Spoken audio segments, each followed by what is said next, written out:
사도행전 6장 1절에서 7절까지의 말씀입니다. 봉독에 올립니다. 그때 제자가 많아졌는데 더 많아졌는데 헬라파 유대인들이 자기의 과부들이 매일의 구제에 빠짐으로 히브리파 사람을 원망하니 12사조가 모든 제자를 불러 이르되 우리가 하나님의 말씀을 제쳐놓고 접대를 일삼는 것이 마땅치 아니하니 형제들아 너희 가운데서 성령과 지혜가 충만하여 칭찬받는 사람 7을 택하라. 우리가 이 일을 그들에게 맡기고 우리는 오로지 기도하는 일과 말씀 사역에 힘쓰리라 하니 온 무리가 이 말을 기뻐하여 믿음과 성령이 충만한 사람 세바한과 또 빌립과 브로고로와 니가노로와 디몬과 바메나와 유대교에 입교했던 안디옥 사람 니골라를 택하여 사도들 앞에 세우니 사도들이 기도하고 그들에게 안수하니라. 하나님의 말씀이 점점 왕성하여 예루살렘에 있는 제자의 수가 더 심히 많아지고 거대한 제사장의 무리도 이 도에 복종하니라. 아멘. 이 시간에는 오로지 힘쓸 일이라는 제목으로 말씀을 증거해 드리고자 합니다. 이번 그 선교 대회를 참석하여서 이렇게 강의를 한 강의를 쭉 들어보니까 한국 교회의 상황이 모태 신앙인의 비중이 많이 높아져 간다는 것입니다. 그러니까 전에는 교회의 모태 신앙이 5%였고 나머지는 95%는 전도받아서 예수 믿는 사람이라면은 지금은 이 한국 교회 교인 중에 30%가 모태 교인이고 나머지 80%가 전도를 받은 사람이다 이런 말이지요. 그리고 이제 기독교에 대한 그 고정적인 지지층이 있는데 사회 여론조사를 해보니까 한 30%가 기독교에 대해서 긍정적인 그런 반응을 보이고 나머지 한 30%는 부정적인 반응을 보이고 또 나머지 한 40%는 모르겠다 이런 반응이었는데 팬데믹 지나고 나면서 조사를 해보니까 기독교 뭐 괜찮아 하는 그런 지지층이 변함없이 한 30%인가 하면은 기독교를 혐오하는 혐오층이 70%가 되었다는 그런 조사가 있습니다. 상당히 이 반응이 사회 분위기가 기독교에 대한 분위기가 안 좋다는 이야기지요. 그래서 많은 교회들이 문을 닫고 교회가 어려운 가운데 있습니다. 그러나 그러한 가운데도 부흥하는 교회들이 있다는 것입니다. 오늘 이 사도행전 본문에도 보면 이 교회가 날마다 가르치는 일과 전도하는 일을 쉬지 아니할 때에 제자의 수가 날마다 더 많아졌다. 6장 1절에 보니까 그때 제자가 더 많아졌는데 7절에도 보니까 하나님의 말씀이 점점 왕성해 예루살렘의 제자의 수가 더 심히 많아지고 허다한 제사장의 무리도 이 도에 복종하더라라고 이야기하였습니다. 오늘날 사회 분위기가 교회에 대해서 부정적인 분위기가 많지만 초대교회 때도 역시 마찬가지로 사회의 분위기가 냉담하였습니다. 제자들이 복음을 전할 때에 능력을 받으면서도 복음 전하는 것, 예수 그리스도를 증거하는 일을 주저하지 아니하였다 하였습니다. 5장 41절에 보니까 사도들은 그의 이름을 위하여 능력받는 일에 합당한 자를 여기심을 기뻐하며 공회합을 떠나니라. 전도하다가 욕 듣고 전도하다가 매 맞고 전도하다가 여기서 뭐 하느냐고 쫓겨나가는 그런 일을 당하면서도 예수 그리스도로 인하여서 능력받는 것을 기뻐하였다라고 이야기했습니다. 뿐만 아니라 8절 이하에 보면은 스데반 사건이 있죠. 스데반이 전도하다가 돌에 맞아 죽는 거예요. 요즘 뭐 한국 사회 같으면은 전도하다가 돌에 맞아 죽는 건 없잖아요. 뭐 좀 시끄럽다. 이런 핀잔 정도는 듣지만은 그런 상황이라는 것이죠. 그러나 사회의 분위기가 어렵고 힘든 가운데서도 42절에 보니까 그들이 날마다 성전에 있든지 집에 있든지 예수는 그리스도라고 가르치기와 전도하기를 거치지 아니하더니 했습니다. 교회가 부흥하였다는 거예요. 교회가 부흥하였다. 전도하고 가르친 일을 쉬지 아니할 때에 제자의 수가 많아지고 교회가 부흥하였다. 이렇게 성경 기록하고 있습니다. 오늘도 한국 교회가 부흥 발전하고 주의 나라가 흥왕하고 땅 끝까지 복음이 전거되는 이 일에는 결국 전도하고 가르치는 일, 한마디로 이야기해서 선교가 그 첩경이다는 것입니다. 세례요한적인 사명, 세례요한이 주의 오심을 기다리는 주의 길을 예비하고 그의 첩경을 평탄하게 하는 그 주님께서 오시는 그 길을 예비하였던 사람이었다면은 두 번째 예수님이 재림하시는 그 재림을 예비할 수 있는 세례요한적인 사명은 선교사, 전도자, 바로 교회인 저와 여러분들에게 주어진 하나님의 사명이라는 사실을 믿으시기를 바랍니다. 의 교회가 이와 같이 성령 충만하고 언어롭게 부흥하였는데 오늘도 한국 교회의 모델은 초대교회지요. 교회의 모델은 초대교회입니다. 말씀이 흥왕하고 성령 충만하고 성도들이 그 말씀의 변화를 받아서 자기의 소유를 팔아서 유무상통하던 그 사랑이 넘치는 교회, 그 교회가 초대교회가 아니겠습니까? 예, 그 교회 초대교회입니다. 그래서 오늘날도 교회들이 초대교회를 본받기를 애쓰고 있는 것입니다. 애쓰고 있다. 그 초대교회가 되기 위한 그 첩경은 말씀이 흥왕하여야 되고, 그리고 성도들이 성령 충만할 때에, 교회가 성령 충만할 때에 초대교회와 같은 그런 교회의 변화가 있어진다는 것입니다. 문제는 초대교회는 모든 것이 아름답고 흠이 없는 빈틈이 없는 그런 교회냐? 아니라는 것이죠. 은혜로운 초대교회 안에서도 불평이 있더라는 것입니다. 불평이 있더라. 이것이 세상교회, 유형교회의 한계인 것입니다. 아무리 교회가 은혜롭고 성령 충만하여도 그 가운데 불평이 이곳저곳에 있을 수가 있다는 것입니다. 6장 1절에 보니까 그때 제자들이 많아지었는데 교회가 부흥했다는 거죠. 헬라파 유대인들이 자기의 과부들이 매일의 구제에 빠짐으로 히브리파 사람을 원망하니 교회 안에도 이렇게 헬라파, 히브리파가 있어가지고 전도하고 구제할 때에 이 히브리파가 우선이 되지고 헬라파가 좀 이렇게 배제가 되어지는, 빠지는 그 섭섭병이 교회 안에 있더라는 것입니다. 그래서 교회 안에 불평이 생겼다 하였습니다.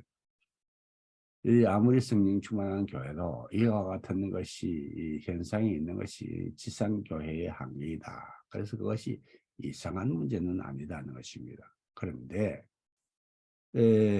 지혜로운 사도, 성령 충만한 사도는 이 문제를 해결해냅니다. 해결해내는데 열두 사도가 모든 제자를 불러 이르되 우리가 하나님의 말씀을 젖혀놓고 접될 일이 없는 것이 마땅치 아니하니 지금 이 구제를 하는데 히브리파에게는 구제가 잘 되어 있는데 헬라파에게는 구제가 좀 잘 안 되어진다. 이거 구제 문제 아닙니까?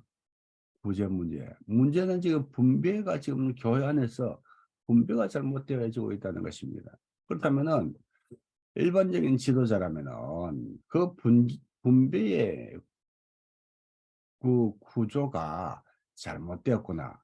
인력이 부족한가? 사람을 더 투입을 해서 분배에 빈틈이 없도록 해야지. 이 일반적인 그 문제의 해법이 아니겠습니까? 예. 문제는 지금 교회 안에 불평과 원망이 생겼는데 그 불평과 원망의 원인은 일반적으로 볼 때 이 분배가 잘못되어지고 있다. 편중되어지고 있다. 사람들이 많으니까 이 분배하는 일, 구제받으러 온 사람이 많으니까 일손이 모자라는가 보다. 이것이 일반적인 이 문제 해결의 답이라 이렇게 생각하는 것이 일반적인 견해일 것입니다. 지도자가 될 수 있는 일반적인 견해인데 여기 지금 이 열두 사도들은 제자들을 불러 한 이야기가 문제를 다르게 해석을 합니다. 우리가 말씀을 젖혀놓고 접대를 일삼는 것이 마땅치 아니하니 접대를 지금 일손 모자라서 열두 사도들도 이 분배에 나누어지고 구제한 일에 동원이 됐다는 것이죠. 동원이 됐다는 것이죠. 그런데 여기서 이 사도들이 보는 것은 일손이 모자라서 이렇게 문제가 생기고 불평과 원망이 생기는 것이다. 이렇게 보지 아니한다는 것입니다. 사도들은 문제의 핵심을 바로 보았습니다.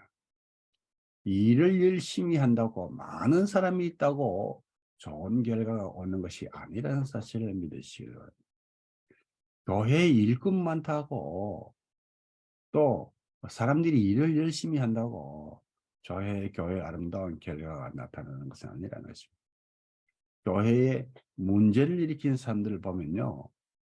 그냥 뭐 교회 왔다 갔다 있는 듯 없는 듯 하는 사람 문제를 일으킨 사람 없고 되게 문제 일으키는 사람은 열심히 일하는 사람들이 결국 문제를 일으킨 사람들이에요.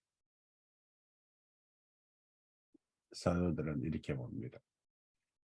우리가 말씀 전하는 일, 말씀을 제쳐놓고 접대를 일삼는 것, 본연의 임무를 벗어난 다른 일에 충실할 때에, 열심일 때에 문제가 생긴다. 이렇게 보고 있는 것입니다.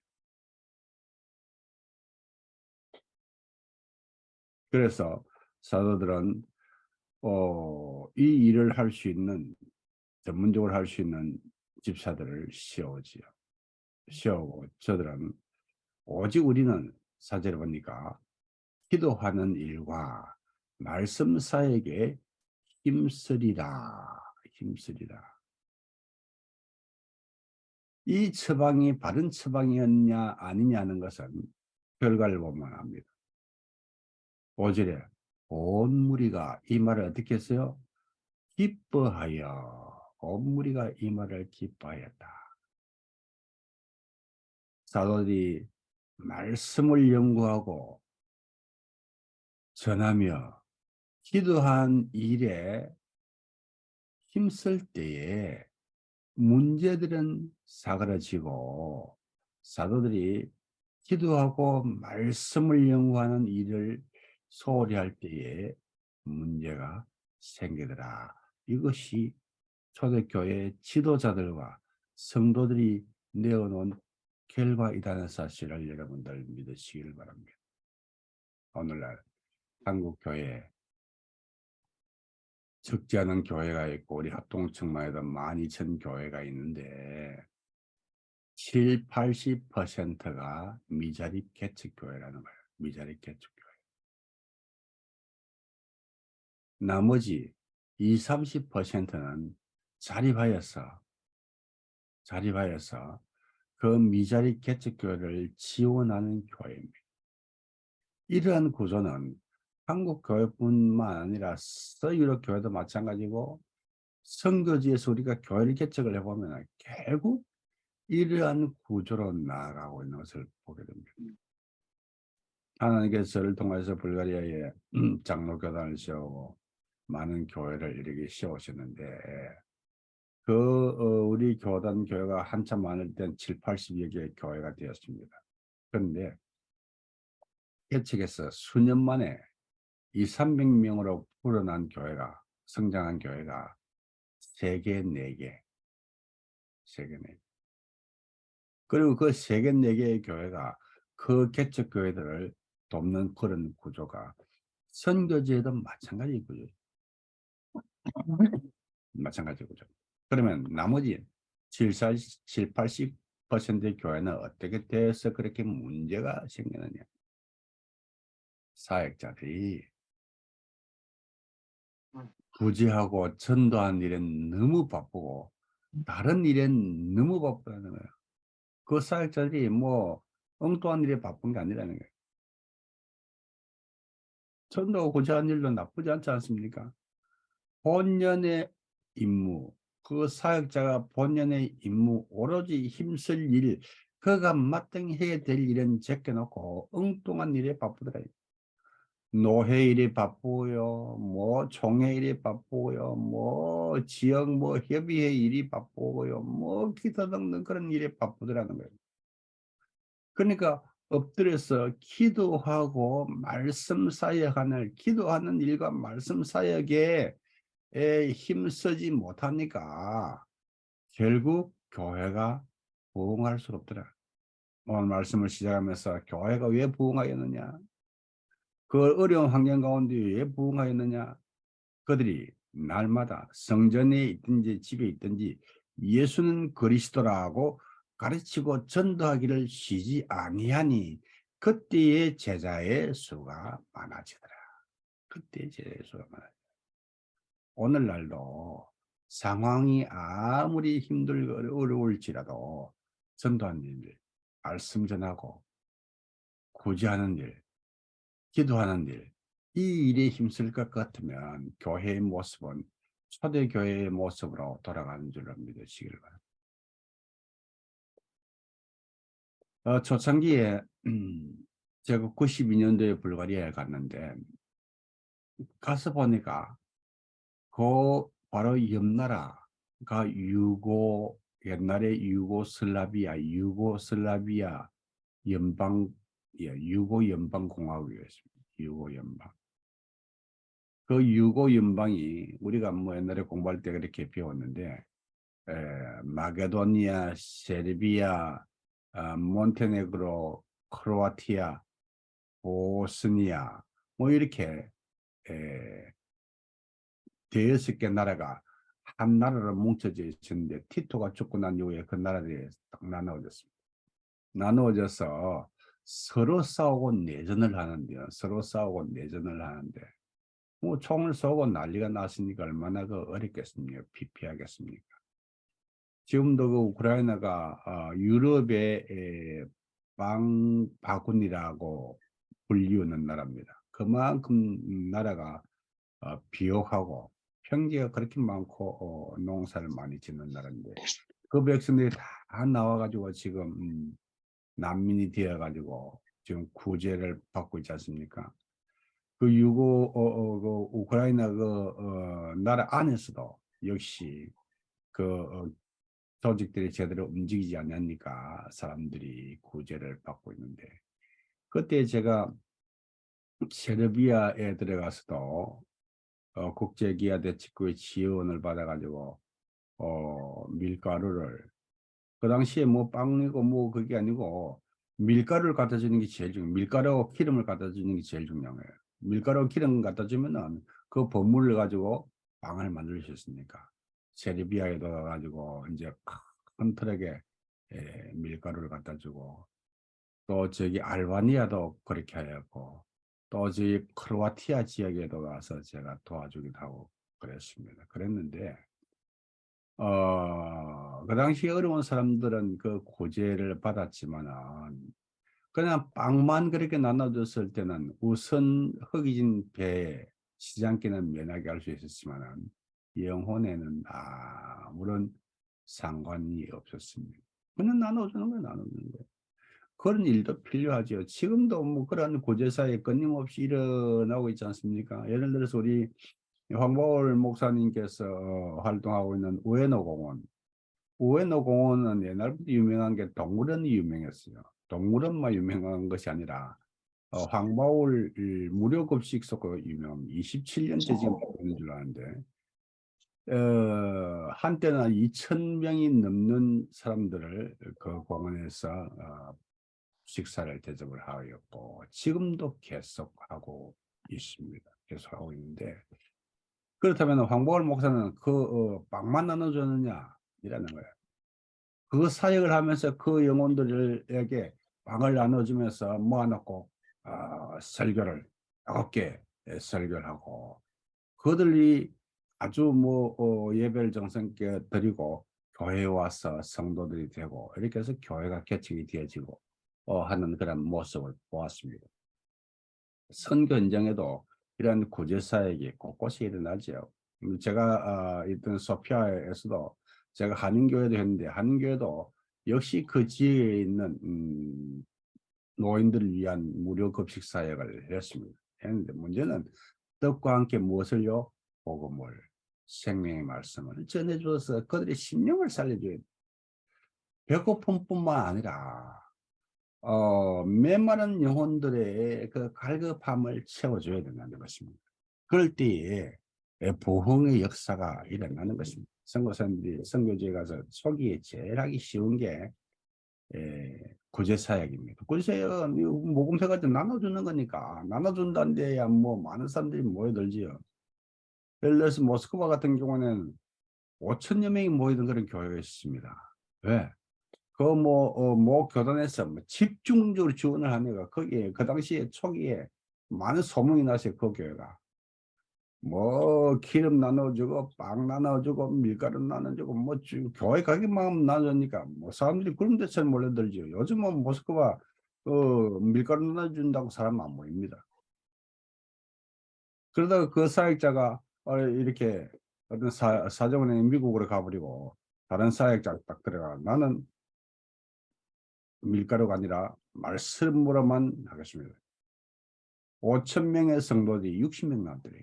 60명. 그래서 중요한 것은 이 구제사역이 필요하지만은 초기에는 이 선교사역이 초기에 사역이 하기 쉬우니까 현지인들과 교제하고 접촉 포인트를 넓히기 위해서는 전개하는 거 좋은데 그 구제사역이 말씀 사역으로 전개가 되어지지 아니하면은 무너진다. 무너진다. 전문적으로 구제사역도 필요하지만은 그러나 일반적으로는 구제사역이 말씀 사역으로 연결이 되어져야만 아름다운 열매 결과가 있을 수 있다는 것입니다. 그래서 우리는 복음 사역의 전문가이기 때문에 그런저런 일 다 귀하고 중요하지만 더욱더 오로지 힘쓸 일은 무엇이다? 기도하는 일. 이 기도가 일이라는 거, 그 정도로 해야 되는 거야. 일 안 하면 먹을 거 없잖아요. 먹을 거 없잖아요. 기도를 해야 우리의 영혼의 양식, 영적인 부흥이 있을 수가 있다. 기도. 그리고 오로지 힘쓸 일은 말씀 사역이다. 기도와 말씀 사역이 선교와 교회와 개인 신앙의 가장 핵심이요. 기본이 된 줄을 믿으시기 바랍니다. 이것이 무너지고 나면은 마음이 갈급해지고 불평이 생기고 불만이 생긴다는 것입니다. 하나님 앞에서 우리가 오로지 힘쓸 일을 소홀히 하지 아니하는 귀한 주의 백성들 되시기를 주의 이름으로 축원합니다. 기도하십시다. 아버지 하늘을 감사를 드립니다.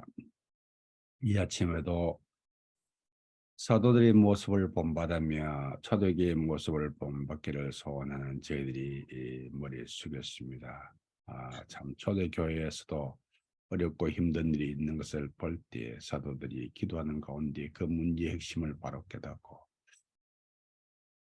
심령의 갈급함과 마음의 불평과 불만이 생기는 것은 이와 같이 시험거리가 문제가 생기는 것은 사도들이 기도하는 일과 말씀 사역에 전무하지 못하였을 때 일어나는 그런 현상인 것을 깨닫고 다시금 돌아와서 하나님 앞에 엎드려 주의 말씀을 들고 나아간 저들의 모습을 바라보며 우리도 우리 선비이신 귀한 사도들의 발자취를 따르며 기도한 일에 힘쓰며 말씀 사역에 더욱더 힘쓰는 저희들 되게 하옵시기를 원합니다. 그리하여서 주의 나라가 홍황하여지는 그런 역사가 저희들로 통해서 일어나게 하옵소서.